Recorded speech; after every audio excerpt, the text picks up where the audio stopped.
Brought to you in association with Grendel Press. This is Werewolf the Podcast, a serial killer drama.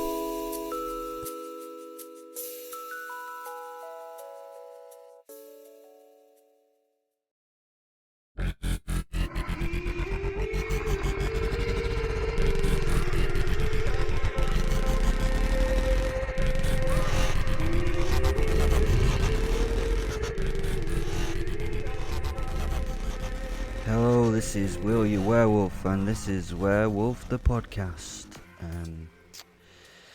It's getting there. We're nearly at the end. We're one from the end. It's episode 99, and let's not prematurely end this. That can be so disappointing at times, can't it?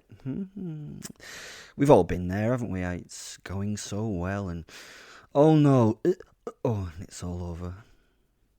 Hopefully you've listened to the previous 4 episodes, at least for this series, to make it make sense. If I can make this life make sense, that is. I mean, it doesn't make sense to me sometimes, and if that is the case, where is the sense in that? If you wish to follow the podcast on social media, then you can. There are links down in the description, and it's nice to talk to those with similar thought patterns as myself and Fen. I've got Twitter and Instagram, and the Facebook group is great.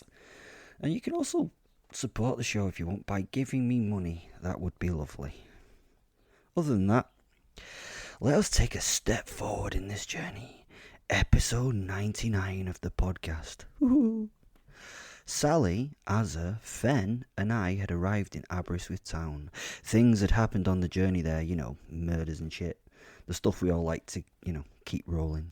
We were on our trip there to find a document from the 1200s that we hoped would show us how to kill a werewolf's soul. Now, if that sounded confusing, it might mean that you need to do some listening to other episodes. Apparently there are 98 of them, so there is much information on wolf souls and things.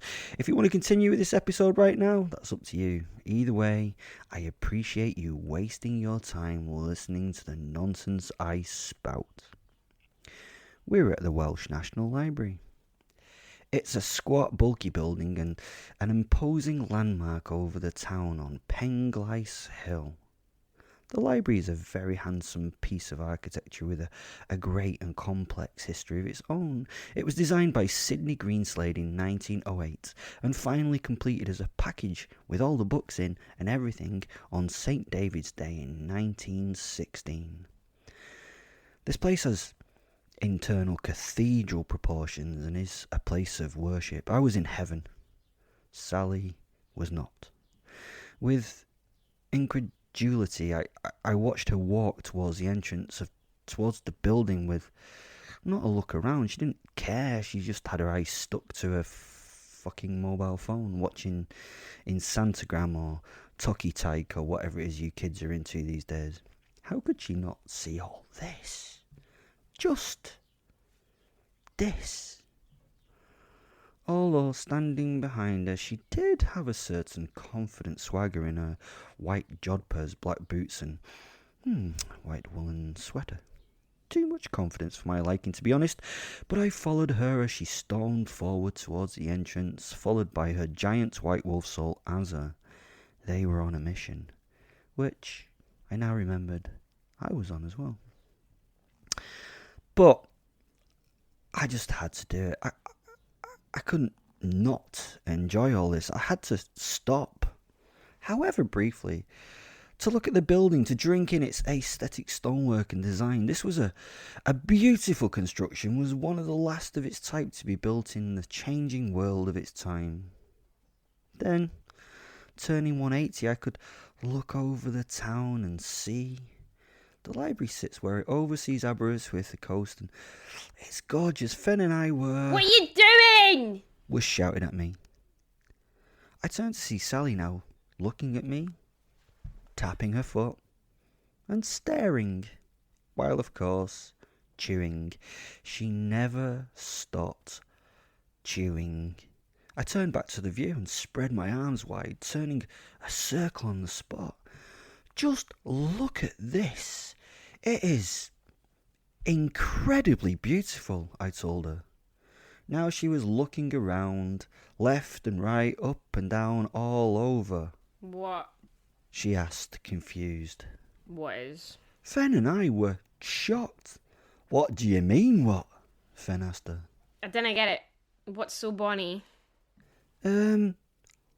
All this, I said, turning a circle and opening my arms to this marvellous world. I looked back at her. She looked round and tutted.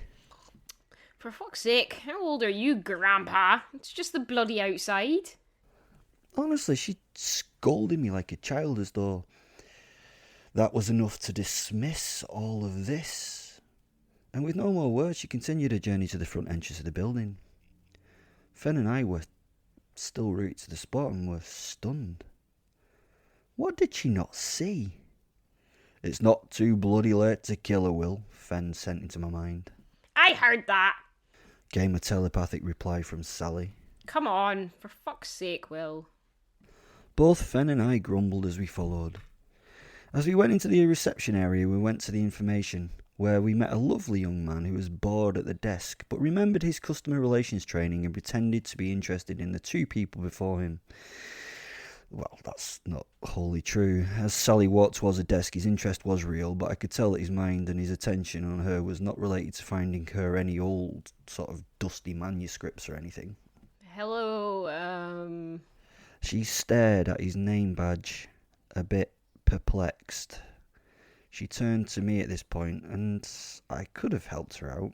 Maybe I should have helped her out, but I wasn't going to, because it would be funny to see what she made of the Welsh name on his badge. Help me, you fucker. Swam into my mind.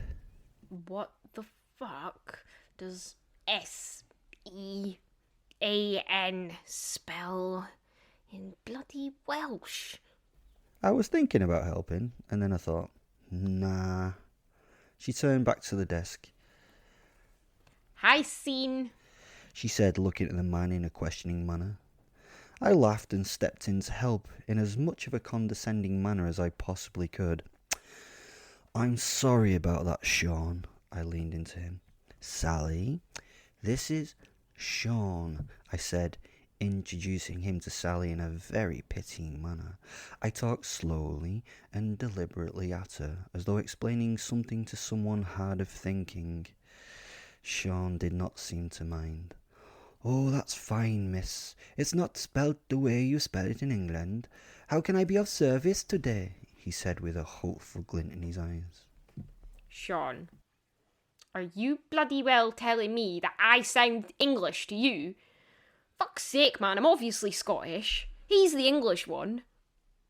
She said, pointing to me.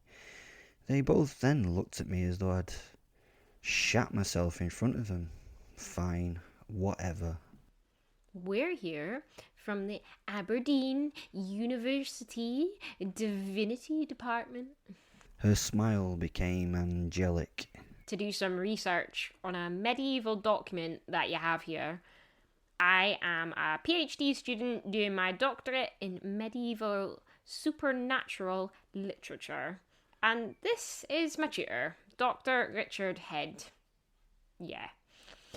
He likes to be known as Dick. Don't you, Dick? She asked me in a rhetorical manner as she made eye contact with me and winked so the boy couldn't see her. Little bitch. I didn't care though. I reached forward and shook the boy's hand. Yes, I'm Dr. Dickhead, I said before realising what I'd really said. The boy didn't even blanch. He made no obvious signs that he found anything funny in that introduction, but Sally went into the largest fit of coughing behind me I'd ever seen anyone have in history. I patted her on the back, offering her help with her convulsing cough as I leaned forward to Sean and whispered, I'm so sorry about that, Sean. It's one of the symptoms of pulmonary syphilis. I smiled. Please don't worry, it's okay, you can't catch it unless you fuck her in the ass without condoms, I mouthed. The boy's jaw just opened and he moved a pace or two back from the desk as Sally regained control of herself and continued speaking. I think that was 1-1. I arranged this all on the phone of last Wednesday. I was in touch with a Mrs. Me Fanny Hitch. Ah, my Fanwy. What the fuck are you laughing at? Flew into my head. I was smirking. What? My fanny itches too, I sent back telepathically. My Fanwy, I said to Sean as he typed. A great old Welsh name, my Fanwy. I love my Fanwy. You should change your name to that, dear, I told Sally. My Fanwy soon arrived at the desk. The document we wanted was not in the general collection and could only be seen on request. My Fanwy, sorry, that name cannot be repeated enough for it not to be funny, was going to show us where it was. I was very excited about the document as we went through the building to where we needed to go. My Fanwy was talking and Sally was pretending to pay attention as she walked. Fen and I were not. We were in absolute heaven. This was as close to a church as I ever got. I have a love for knowledge, especially ancient knowledge. I think we've lost a lot of what is known or what was known. I also love just wood-pulped printing, and the smells in this place, especially for a werewolf, were enough to cause me to have a bibliophile's boner. Eventually we got to the little room which housed the book. We walked into the small, stuffy area, and on the desk before us was the leather-bound book with so many bookmarks. It was huge and thick, and being in this room took me back to the Harry Potter films. It really felt like we would be reading a book of magic from the film. This was better, though. This was a book of magic from the past. It might even be an actual, real book of magic. Who knew? The book itself was very foxed, as they say about the standard of its keeping, meaning it was a bit roughed up. In fact, it was worse than simply foxed. It looked like it had been wolfed or bored or even bared in its time. The book was opened and displayed its goods. The pages were vellum and smelt richly of leather. It was an amazing thing. The writing was in Latin and beyond me, but Sally had cunningly been young, so she had a translation program on her phone. Google Translate or something was in full function. My Fanwy left us after telling us to be careful with the document in about 20 different ways. She really was like a mother hen caring for an egg of hers. It took all my effort not just to knock the fucking thing on the floor for a laugh, but I didn't. The author of the book, Bethan Beda, had been a high-born Welsh lass who was eventually richly tortured for her witchcraft.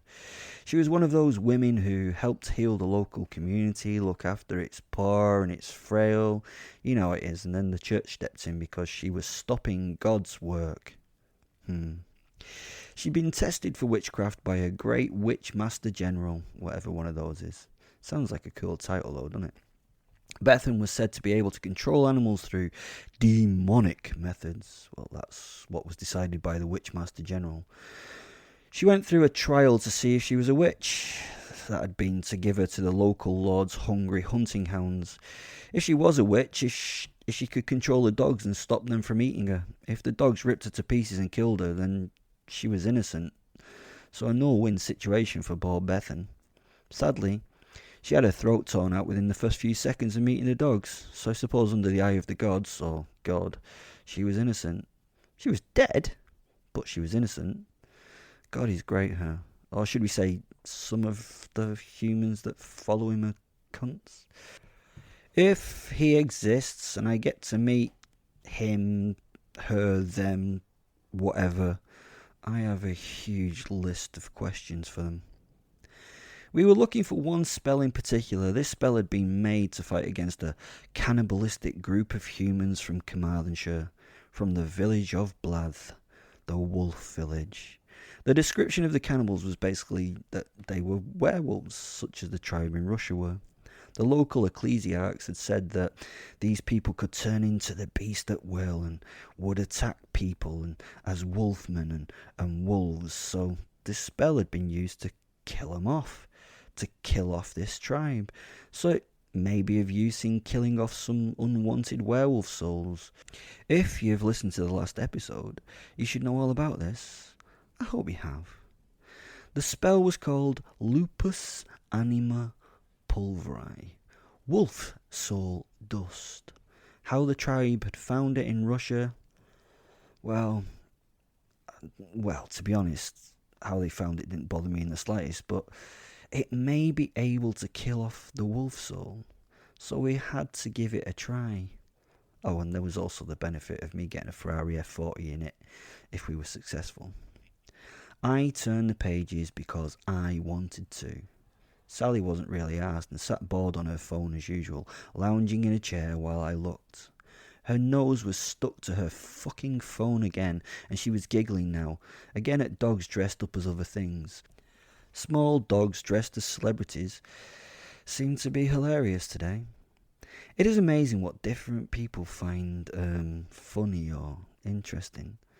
I mean, how could she not be moved by this book before her? I just don't get the youth of today. I leafed through the book, loving the touch of the skin pages on my fingers. I must admit I was a bit gutted that I couldn't wear my white cotton gloves to do this. I'd even brought my own, thinking this would make me look really professional. But, oh yes, I get to repeat it. Mfanwi had said that the oils from our skin were much better for the book than the friction that the cotton or latex gloves caused. I suppose I should not have been upset though, as it allowed me to touch the pages of this incredible thing. I eventually got to the page titled Lupus Anima Pulveri in a beautiful handwritten script, and I turned to Sally. Found it! What are we going to do with it? Are we photographing it? I mean, I suppose we could steal the book, but we would probably have to kill a whole lot of people if we did that. It would involve the police and shit and media and things. Hey, you know me, I'm up for it. I was excited in the thought of running through the building, killing and murdering and doing all those wonderful things. She looked at me as though I was an idiot. I'd gotten used to this look, so it didn't even faze me anymore. She took a cutthroat razor from her pocket and passed it to me. I looked at the thing, not getting the point of it. Did she want me to, kill Mfanwi, to slice up Mfanwi? I don't like slicing up Mfanwis. It wouldn't be the right thing to do. And then Azza stepped into my mind. No, Will. Simply slice out the relevant page. I don't think the librarian will initially miss the one page out of all of them, do you? Just fold it up and put it in your bloody pocket. This was wrong. They wanted me to cut this book. They wanted me to desecrate this beautiful piece of historical prose. They wanted me to hurt this look into the past that we could now see and understand, to damage this fathomless work, this cursive masterpiece written on the skin of calves, this book that has somehow survived the centuries of oppression of witches and paganism. It had not been burnt or shredded. It had somehow been looked after and brought into the now in one piece. How on earth could they expect me to do this? And Sally was suddenly by my side. She pressed down on the parchment with her left hand and ripped the page from the binding with her right. It was done. The pain shot into my heart and head. But it was done.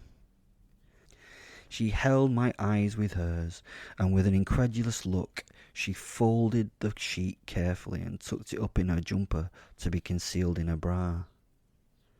I was frozen to the spot in horror, and then she leaned forward and kissed me on the nose and turned away, returning to her masticating. I was traumatized and had to get my breath back under control. There we go. Wasn't it so bad, was it? She said as she turned to leave. Fen and I were aghast. She had... Did she realise that she had... Somehow dumbfounded, I followed her out of the room. Outside, Mfanwi was working on an old book. I could smell binder's glue and love being used to help these little fonts of knowledge. She turned at our entrance and huge eyes shone from by magnifying headset that she wore. She lifted the eyewear from her face and smiled. Did you get what you needed? I was going to come in and offer tea and shortbread. The cafe here does a nice shortbread. I think that's it, to be honest. I've all I need, and I've satisfied Dick here. Sally said. The woman looked confused at this, and then started to rise from her chair. Oh no, dinna bother yourself. We can find our way out. There's no need to get up. It looks like you have plenty to fill your hands up there, to be honest. Sally said, feigning an interest in the book she was working on. My family turned and started to talk about the book with a level of excitement, but Sally had already moved to the door and left, bitch, leaving me there in a moment of awkward silence as the librarian's monologue faltered and stopped. Eventually I gave a little wave and turned and left as well. Sally was waiting for me in the corridor, and I motioned her to take the lead down that corridor. I wasn't ready to chat with her at this point. I needed time to think. But that time had to be just me and Fen's time. Things were getting wrong. We got back to the car, and I threw the ticket from under the wiper onto the tarmac before getting into the driver's side. I smiled at the traffic warden who watched me do it. He broke eye contact first and looked away. I don't blame him. At that moment, I was raging. I started to drive. We didn't talk for some time in the car, and, well, it just seemed fucking ages before we were comfy enough to do it. It was the first time I'd felt uncomfortable with Sally's presence. It took me a while to settle things in my mind, and yeah, that night we stayed in a little village outside Aberystwyth called Borth. The village is right on the coast, and we ran in our wolf forms onto the beach and into the estuary that night. Not to hunt, but just to run and exercise. As we ran, we woke the roosting waders, and they made admonishing sounds at our passing. But we didn't care. We were having fun. So much fun. Could I go as far as we frolicked? Yes, we frolicked on the beach, play fighting with one another, chasing each other from place to place in wolf form of Tig.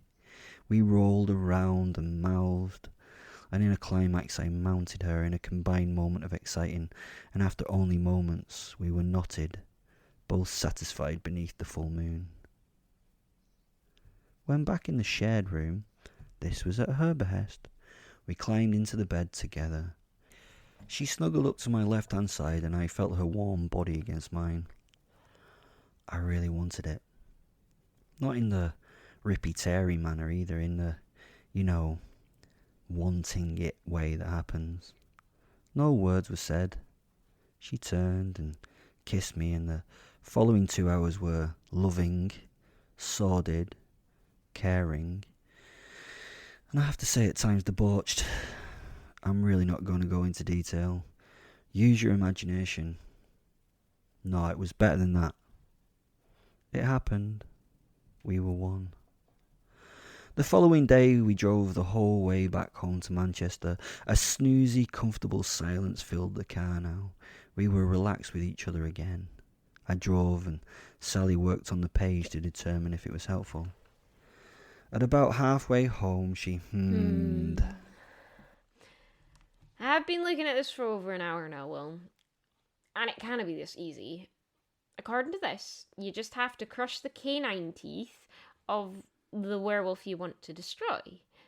It doesn't say if you can take them from the human or if you have to take them from the actual werewolf. That might be an issue. But it can't be that simple. Right? She looked at me as if I knew the answer. I shook my head. I've no idea, Sally. It seems a little too easy. You need to give it a go, I suppose.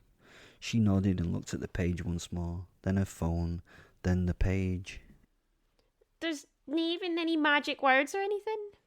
She said, a note of disappointment in her voice. I shrugged. Eventually she folded the page and slipped it between her thighs, leaning back in the chair and adjusting it for comfort before drifting off into sleep. Now I knew she was asleep. I could let my mind wander. I knew she wouldn't be able to hear me. I had a lot to think about. Thanks for listening. That was episode 99. Please check out things in the description. And episode 100 will be the final episode in this series. And I'm hoping it's going to be cool.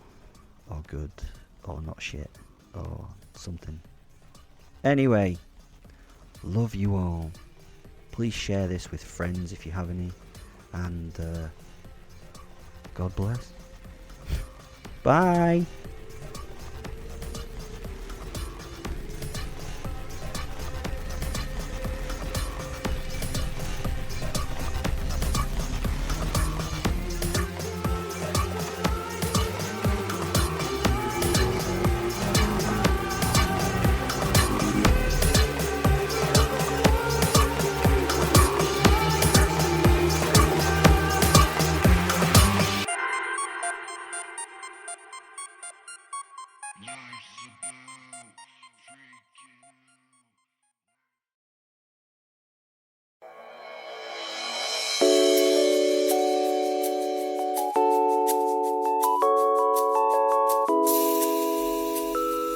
Brought to you in association with Grendel Press.